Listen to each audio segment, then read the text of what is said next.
Good morning, viewers. Welcome to Top of the Morning by Mint, your weekday newscast that brings you 5 major stories from the world of business.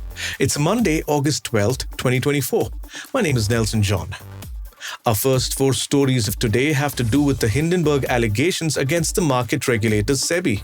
Strap in.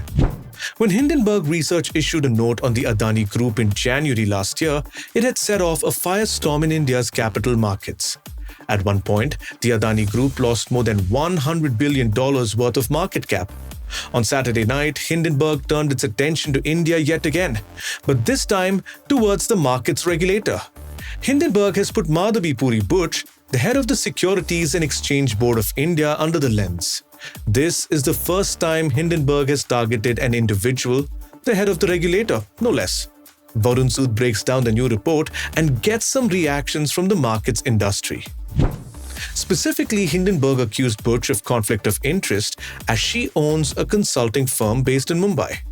The research group said that SEBI's clean sheet to the Adani Group became tainted because of this issue.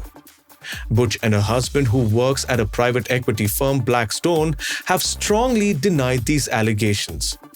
However, some governance experts told Varun and Shayan Ghosh that Hindenburg has some legitimacy to this argument. It's a tough gig to be the chief of markets regulator, and this mudslinging certainly doesn't bode well for Buch. Buch and her husband have termed this report as a character assassination by the US-based short seller and research group. They maintain that there was no conflict of interest. All stakes were either disclosed or transferred prior to Buch assuming her position at SEBI. However, the Buchs also have an offshore fund in Mauritius, which also held Adani Group shares. Ram Sagal and Neha Joshi help you untangle this complicated situation to help you understand the facts and decide for yourself on whose side you'd like to believe.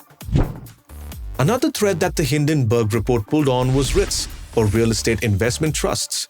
Hindenburg pointed out that since Buch took over at SEBI, she has introduced a lot of legislation that has to do with governing REITs.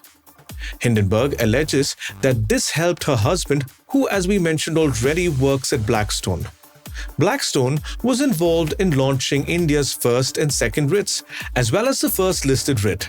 Madhurima Nandi explains the complexities of this allegation, the first of which would be to help you understand how REITs have actually fared in India since its introduction in 2019. Moving on, you must have been annoyed by misleading advertisements.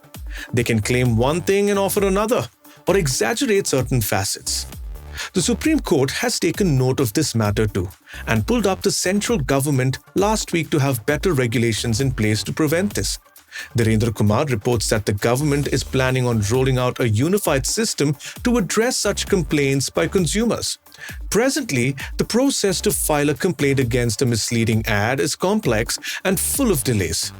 Companies such as Patanjali have been at the receiving end of such complaints, triggering concerns about violations of consumer rights.